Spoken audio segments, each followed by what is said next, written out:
What's up, guys? My name is SnyperSama, but you can call me Sniper. Welcome back to the channel. I almost forgot my own intro there. Isn't that wild?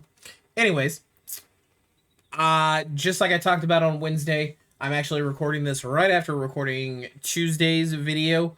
I figured, you know what, I'm well enough, I might as well do it. And this way it gives me a couple more days that I don't have to worry about anything, especially because I have Wednesday off from work. Meaning, I get to just chill, play some games, and hopefully come up with a couple more builds for you guys. Speaking of builds, today we are actually doing a Sword and Shield build. Now, I am not a huge fan of Sword and Shield. I don't know why, but I'm not. I don't know what it is. It kind of does everything, but it does everything in such a way that I'm just kind of like, eh? I'd rather use something else. I don't know if that makes sense to anybody else. If it does to you, let me know in the comments, because, like, I know it's good. It feels good. It feels great. But, like, I use it, and I'm like, I'm kind of bored. It almost feels like it's too good at doing everything, so I'm like, eh? Almost like it's, like, I don't struggle enough. I don't know. Is that a first world problem? Anyways, today's Sword and Shield build is all about just doing a lot of damage. Today's build is not a min-max build, but it is a build that I have been using and taking into some of my Gogmazia's fights. So, let's go ahead and start with the weapon. The weapon is as follows, okay? It is an attack dragon-focused Sword and Shield with Ebony Odogaron's power, Lord Soul, and then it has 3 attack, 1 affinity, and 1 sharpness, EX. The reason for that, and just like I say always, you don't need 4 attack. 4 attack, 1 sharpness is great. Don't get me wrong. It really is good. But the difference between it and the affinity bonus is literally like, I think it's 1.7% or something like that. It's not even a full 2%. It is so negligible that unless you are speedrunning, you don't need to worry about it. That goes to all of you in the YouTube comments. You guys sit there and you're like, you're not doing enough damage. You can do this more. That's what you sound like in my head. Some of you guys are really nice about it, and then there's others of you that are just, you guys are just mean for no reason, and I'm like, I'm just trying to make a video, man. Anyways, the reason we do Ebony Odogaron's power is because Sword and Shield is so quick. Sword and Shield is one of the best weapons when it comes to speed. Not to mention, it also is really, really good at pressure. What I mean by that is that when you have something like dual blades, it technically, you sacrifice a little bit. When you are doing your dual blades combos, you kind of sit there and your feet are planted and you just kind of do damage, which is great. But the issue with that is that if you get locked into a combo, you can really mess yourself up. Whereas if you have something like Greatsword, you're able to move a little bit. However, you will sit there and you will have to worry about getting hit or maybe missing your shot. Sword and Shield does a little bit of everything. You can move, you can hit, and you can hit hard. You can pump out a crazy amount of damage. Reason for that is because of how versatile it is. Kind of goes back to what I was saying of why it feels almost too boring for me is because it's too good at everything. So, the reason we rock Ebony Odogaron's power is because we get to take full advantage of the burst skill as well as the burst boost from Guardian Ebony's power, okay?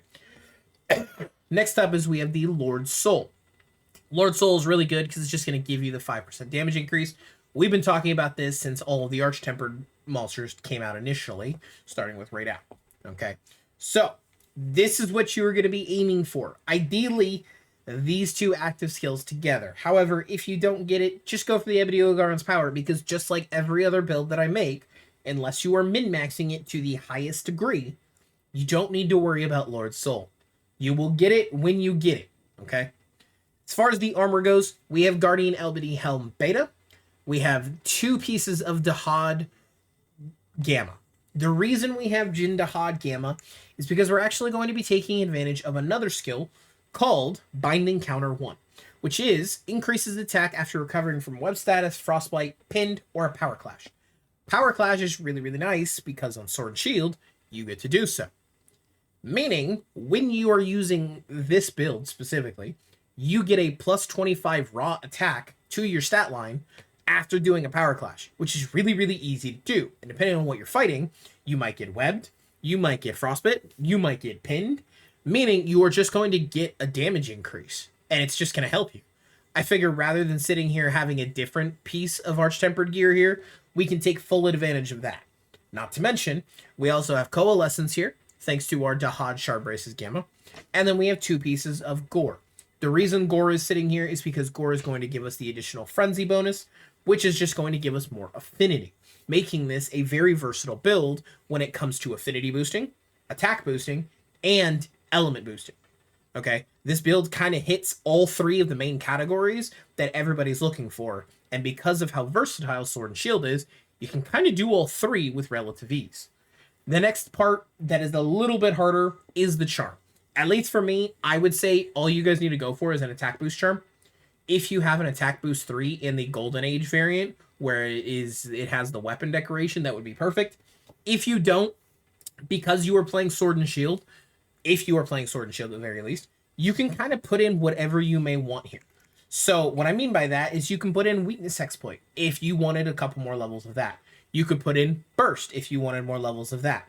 Or you could put in one of the guarding ones, like a guard up, an offensive guard, guard itself. Whatever it is you guys may want is what you can put in here.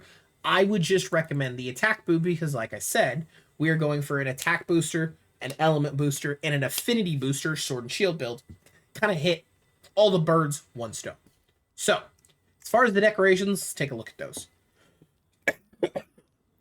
On our Sword and Shield, we have a Guardian Handicraft with double critical jewel. Now, the reason we are rocking Guardian Handicraft is because Offensive Guard is going to give us 15% attack while it is active every time you hit a perfect guard. If you are playing Sword and Shield, you need to be perfect guarding. The reason you need a perfect guard is because you are going to lose your sharpness super fast if you are just sitting there holding down the button. Okay? Go for your perfect guards. It is going to be much better for you. And on top of that, you are going to get a damage increase from it. But you get more than a damage increase because the more guards you hit, the more opportunity you have to power clash, giving you more raw attack. This is kind of a build that goes with itself. Okay? Next up is we have 1 Challenger Jewel, we have 2 Challenger Jewel, we have 3 Challenger Jewels. This is going to give us a level 5 Agitator.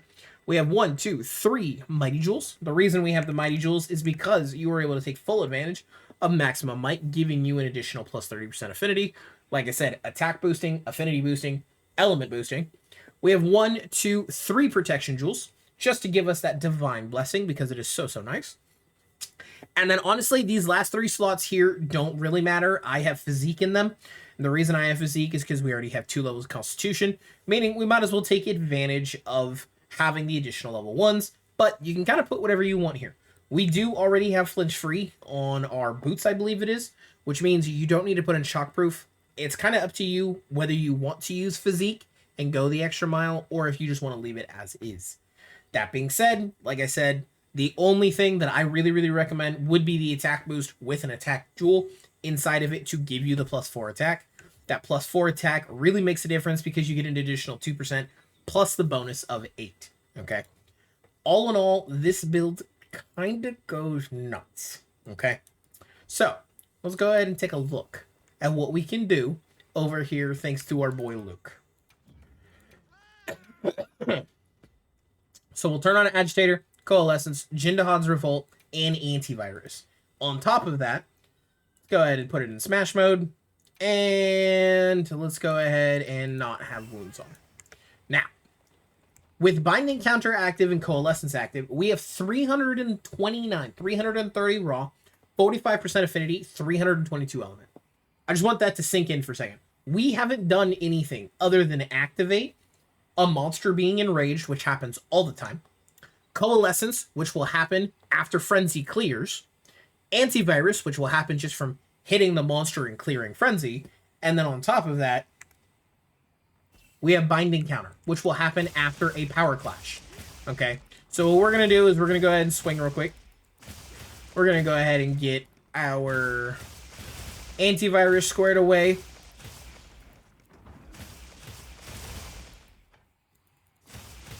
Perfect. Now, Coalescence is active, Burst is active, 70% affinity, 402 element, 329 going up to 300 and what was it? 42 attack. This build is crazy. But on top of that, you can get 382 attack. All thanks to perfect guarding. Thanks to the offensive guard and how it works, you were able to do ludicrous amounts of damage. You can see right here, we have nearly 400 raw attack, 70% affinity, and we're doing a sizable amount of element damage on top of it, okay? This build was very, very easy to put together.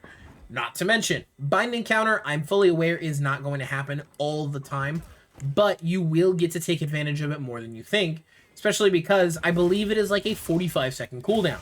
Meaning, you will sit here and just pump out damage, get a power clash, and then depending on what it is that you're fighting too, you might get stunned. You might get locked down. If you're fighting Arch-Tempered Jin Dahad, you could intentionally play to get frozen.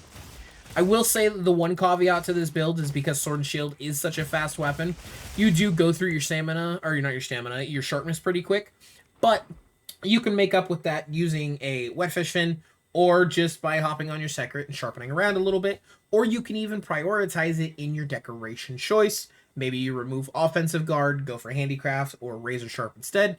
It's kind of up to you.